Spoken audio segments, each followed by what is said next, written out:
Good afternoon friends and welcome back to YouTube channel Indian cricket summer. तो Indian cricket summer में आज हमारे पास कुछ टॉपिक से बात करने के लिए, जैसे कि पहला टॉपिक है कल का जो इंडिया और ऑस्ट्रेलिया का 5वां T20 मुकाबला था। इंडिया ने वो 6 रनों से जीतकर सीरीज़ 4-1 से अपने नाम कर ली है। और ये ना ही सिर्फ सीरीज़ 4-1 से अपने नाम कर लिया, बल्कि ऑस्ट्रेलिया को दिखा दिया है कि क्रिकेट की रिस्पेक्ट किस तरह से की जाती है। जैसे मिशेल मार्श ने वर्ल्ड कप ट्रॉफी जीतकर उसके ऊपर पैर रखकर क्रिकेट की डिसरिस्पेक्ट की थी, तो इंडिया ने उनको दिखा दिया है क्रिकेट की रिस्पेक्ट किस तरह से की जाती है। और ये एक तरीके से उनको इंडिया ने सिखाया ही है कि क्रिकेट की रिस्पेक्ट कैसे की जाती है, क्योंकि ऑस्ट्रेलिया के तो मोस्टली उनके सीनियर प्लेयर्स थे टीम में। मैथ्यू वेड, जिन्होंने 2021 के T20 वर्ल्ड कप के सेमीफाइनल में शाहीन अफरीदी को 3 सिक्सेस बैक टू बैक लगाकर पाकिस्तान से वो मैच छीन लिया था, वही मैथ्यू वेड कल आखिरी ओवर में अर्शदीप सिंह को खेल नहीं पाए। तो आप देख सकते हैं कि किस तरीके से इंडिया के यंग टैलेंट ने ऑस्ट्रेलिया को दिखा दिया है कि क्रिकेट किस तरह से खेली जाती है। तो आइए अब बात करते हैं कल के मैच के ऊपर। तो कल का मैच जैसे हमने देखा कि कल ऑस्ट्रेलिया ने टॉस जीतकर पहले फील्डिंग करने का निर्णय लिया था और भारत को पहले बैटिंग करने दिया था। और ये लगातार चौथा टॉस ऑस्ट्रेलिया जीतकर लगातार चौथे टॉस के बाद ऑस्ट्रेलिया ने फील्डिंग का निर्णय लिया, लेकिन हर बार सिर्फ एक मैच छोड़कर हर बार उनके ये फैसला अगेंस्ट ही गया है।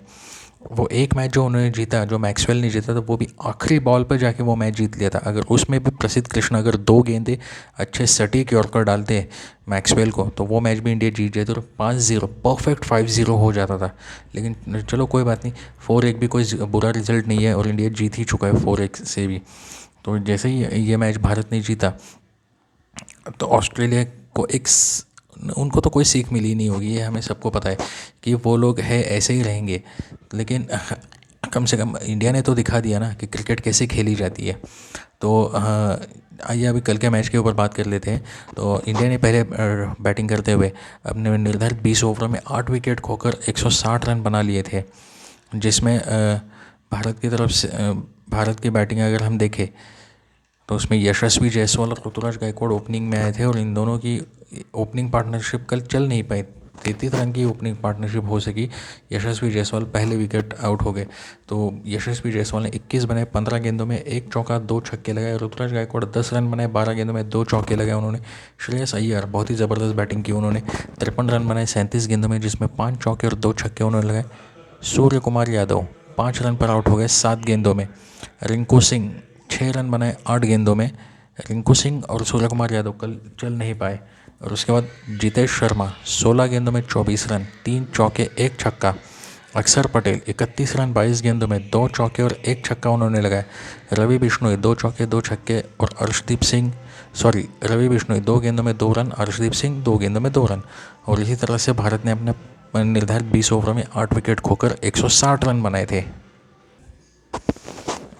जी, अब ऑस्ट्रेलिया की गेंदबाजी की अगर हम बात करें तो ऑस्ट्रेलिया की तरफ से इससे पहले हम पार्टनरशिप्स की बात कर लेते हैं। कोई पार्टनरशिप अगर इंडिया की तरफ से अच्छी लगी हो तो वो पार्टनरशिप है छठे विकेट के लिए श्रेयस अय्यर और जितेश शर्मा के बीच में, श्रेयस अय्यर और अक्षर पटेल के बीच में। इन दोनों ने पार्टनरशिप 46 रन की पार्टनरशिप बनाई थी। हालांकि 42 रन की भी एक पार्टनरशिप हो गई थी श्रेयस अय्यर और जितेश शर्मा के बीच में। और ये दोनों पार्टनरशिप्स बहुत ही ज़बरदस्त लगी थी। इसके बाद आइए आप बात करते हैं ऑस्ट्रेलिया की गेंदबाजी पे। ऑस्ट्रेलिया की गेंदबाजी की अगर हम बात करें तो ऑस्ट्रेलिया की तरफ से सबसे सफल गेंदबाज रहे हैं उनके डॉर्शोइस। उन्होंने 4 ओवर में 30 रन देकर 2 विकेट लिए। और उसके बाद जेसन बेरेंडॉर्फ उन्हें 4 ओवर में 38 रन देकर 2 विकेटें ली उन्होंने भी।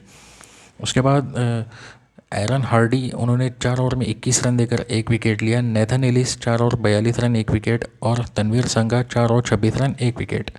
तो आइए अब बात कर लेते हैं ऑस्ट्रेलिया की बैटिंग की। तो ऑस्ट्रेलिया की बैटिंग की अगर हम बात करें तो ऑस्ट्रेलिया की तरफ से जो ओपनिंग में आए ट्रेविस हेड और जॉश फिलिप, ज़बरदस्त शुरुआत दी उन्होंने। पहले ही ओवर में 3 चौके लगाए थे अर्शदीप सिंह को और अपने इरादे स्पष्ट कर दिए थे। लेकिन उसके बाद जब रवि बिश्नोई आए तो रवि बिश्नोई ने हर मैच की तरह इस मैच में पहले ही ओवर में ट्रेविस हेड का विकेट लेकर मैच का पूरा मोमेंटम इंडिया की तरफ शिफ्ट कर दिया था। तो ट्रेविस हेड इस मैच में 28 रन बनाए 18 गेंदों में, 5 चौके 1 छक्का लगाए। जॉश फिलिप 4 रन 4 गेंदों में, बेन मैकडरमॉट, इन्होंने थोड़ी रेजिस्टेंस दिखाई, और थोड़ी क्या बहुत ज़्यादा रेजिस्टेंस दिखाई उन्होंने, और लगभग ये मैच इंडिया के हाथों से छीन कर ले ही चले गए थे। 36 गेंदों में 54 रन बनाए, 5 छक्के उन्होंने लगाए, चौका कोई नहीं लगाया उन्होंने।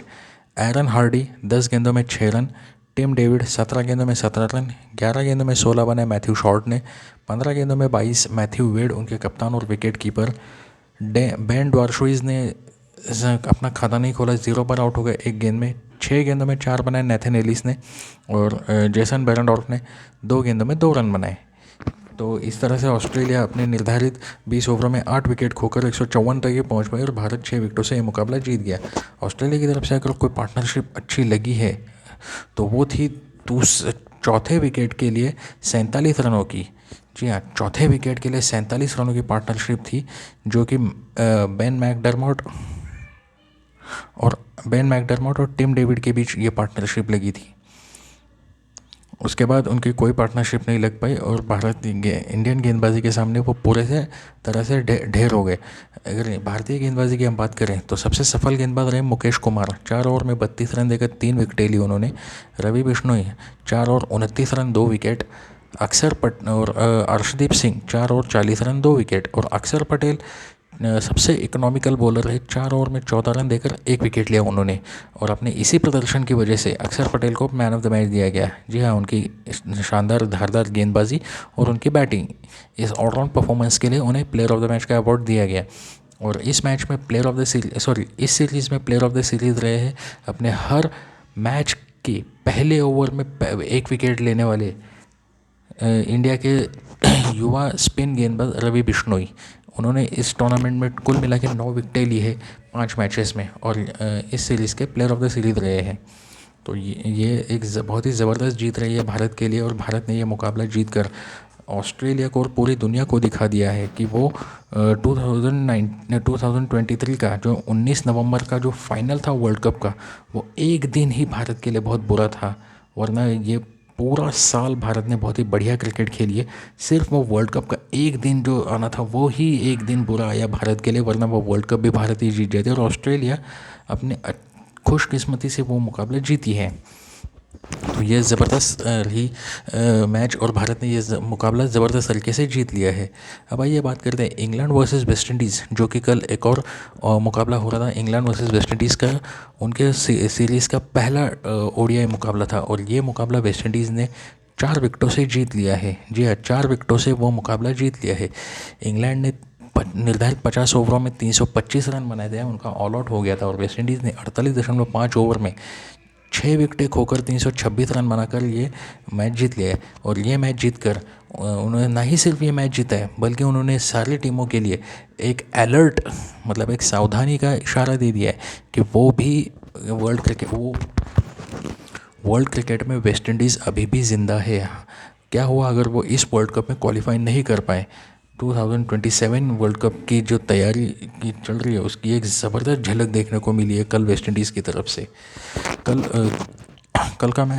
के मैच में यहाँ पर वेस्ट इंडीज़ इंग्लैंड ने टॉस जीतकर पहले बैटिंग करने का निर्णय लिया था, और वो निर्णय उनके लिए अच्छा भी साबित हुआ, क्योंकि इंग्लैंड की तरफ से बहुत ही तेज़ शुरुआत हुई थी।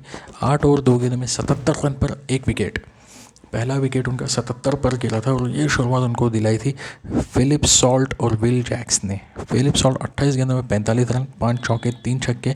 विल जैक्स 24 गेंदों में 26 रन, 3 चौके 1 छक्के। जैक क्रॉली 63 गेंदों में 48 रन, 5 चौके। बेन डकेट 20 रन 23 गेंदों में 4 चौके। हैरी ब्रूक 72 गेंदों में 71 रन, 7 चौके 2 छक्के। जॉस बटलर उनके कप्तान 3 रन बनाए 13 गेंदों में। लैम लिविंगस्टन 19 गेंदों में 17 रन। सैम करन 26 गेंदों में 38 रन। ब्राइडन कार्स 21 गेंदों में 31 रन, 2 चौके 2 छक्के। और रेहान अहमद 8 गेंदों में 12 रन, और गस एटकिंसन 3 गेंदों में 4 रन। तो ये रहा इंग्लैंड का बैटिंग का ब्यौरा। अब आइए देखते हैं ऑस्ट्रेलिया की वेस्ट इंडीज़ की बॉलिंग का ब्यौरा। तो वेस्ट इंडीज़ की तरफ से सबसे सफल गेंदबाज रहे हैं मोटी, 10 ओवर में 49 रन देकर 2 विकेटें ली उन्होंने। रोमारियो शेफर्ड 10 ओवर में 77 रन देकर 2 विकेट। 10 ओवर में 57 देकर 2 विकेट लिए ओशेन थॉमस ने। और अल्जारी जोसेफ 10 ओवर में 65 देकर 1 विकेट, और 10 ओवर में 76 रन देकर 1 विकेट लिया करिया ने।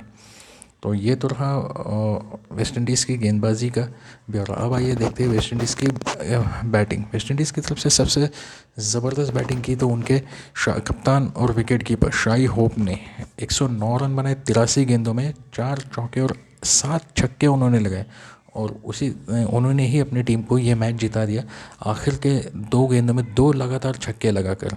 और ये 2 लगातार छक्के जो उन्होंने लगाए इससे उन्होंने भारत के MS धोनी की याद दिलाई, क्योंकि MS धोनी भी अपने ज़माने में ऐसे ही छक्के लगाकर ही अपने टीम को मैच जिता देते थे। तो एलिक अथांजा 66 रन 65 गेंदों में 9 चौके 2 छक्के।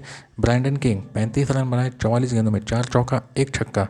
16 रन 39 गेंदों में बनाए केसी कार्टी ने 1 चौका उन्होंने लगाया। Shai Hope not out 109 run 83 गेंदों में 4 चौके 7 छक्के। शिमरन हेटमायर 32 रन बनाए 30 गेंदों में 4 चौके। शर्फेन रुदरफोर्ड 6 रन 3 गेंदों में 1 छक्का उन्होंने लगाया।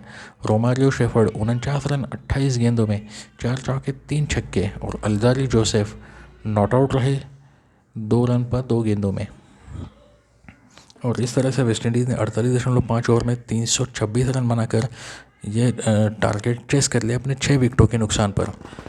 और वेस्ट इंडीज़ की तरफ से शुरुआत बहुत ही अच्छी रही। पहले विकेट के लिए 104 रन की पार्टनरशिप बनी 17.3 ओवर में और वहीं से जीत की नींव उन्होंने रख ली थी। इंग्लैंड की गेंदबाजी की अगर बात करें तो इंग्लैंड की तरफ से सबसे सफल गेंदबाज रहे रेयान अहमद 10 ओवर में 1 maiden 40 run 2 wicket. Gus Atkinson 10 over में 63 run 2 wicket. Brydon Carse 9 over में 73 रन 1 विकेट। और लायम लिविंगस्टन 10 ओवर में 50 रन 1 विकेट। तो ये बहुत ही ज़बरदस्त मुकाबला रहा है जो वेस्ट इंडीज़ ने जीत लिया है और इंग्लैंड को एक और हार का सामना करना पड़ा है। यानी कि इंग्लैंड ने पिछले 10 मुकाबलों में सिर्फ 3 मुकाबले जीते और 7 मुकाबले हारे। 9 मुकाबले वर्ल्ड कप में खेले थे जिसमें से 6 मुकाबले उन्होंने हारे थे और 3 ही मुकाबले जीते थे। और वेस्ट इंडीज़ से एक आखिरी मुकाबला वो हार गए। अभी 10वां मुकाबला जो वेस्ट इंडीज़ के साथ हुआ वो हार गए। इस सीरीज़ का अगला ओडीआई मुकाबला होगा 6 दिसंबर बुधवार को शाम 7 बजे से और ये मुकाबला भी खेला जाने वाला है नॉर्थ साउंड एंटीगुआ स्टेडियम में। इसके बाद भारत को जो है दक्षिण अफ्रीका दौरे पे जाना है। जी हाँ, भारत को दक्षिण अफ्रीका दौरे पे जाना है जहाँ पे पहले 10 तारीख से 3 T20, उसके बाद 3 ओडीआईज और उसके बाद 26 दिसंबर से 2 टेस्ट मैचेस उन्हें खेलने। तो ये एक ज़बरदस्त सीरीज़ होगी। भारत को वहाँ पे भी अपना अच्छा प्रदर्शन जारी रखना होगा। तो आज के वीडियो में बस इतना ही। Goodbye, thank you and take care.